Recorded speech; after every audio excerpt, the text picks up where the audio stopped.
Ingroups and outgroups. It's the distinction between people who belong to the group and people who don't.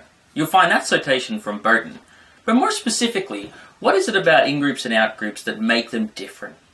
Matsumoto and Juang, a separate citation you can find in the text below, he defines that a in-group has shared experience and an anticipated future together, and that this builds intimacy, trust, and relationships amongst the group.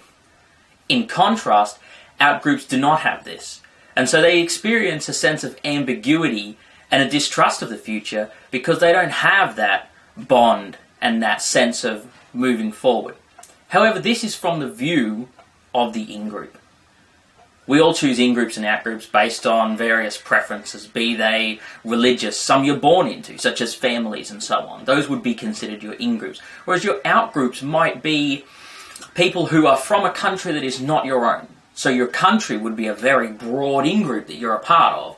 But perhaps you have a different view of anybody who is not from your country, and that might be considered to be an out-group. Those out-groups tend to be viewed quite negatively. You'll find a citation from Burton, same one, that you could use, that says that out-groups tend to be viewed as homogenous, and we tend to use more human-like qualities for our in-groups and less human-like qualities for out-groups.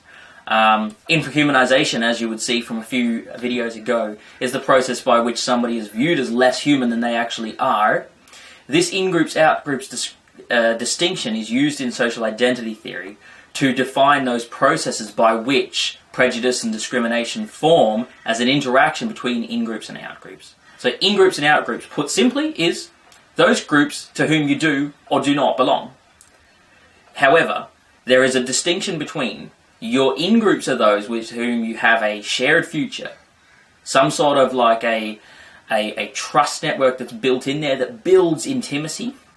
Out-groups, on the other hand, are considered to be groups that lack those things. You don't have a shared future with those people.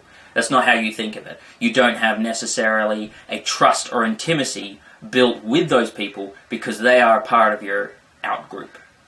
That's in-groups and out-groups. Hopefully we dealt with that quite quickly. You'll see citations in there for the relationship stuff. You'll see Matsumoto and Juang. And for the definitions, you'll see Burton. They should be in the comments below.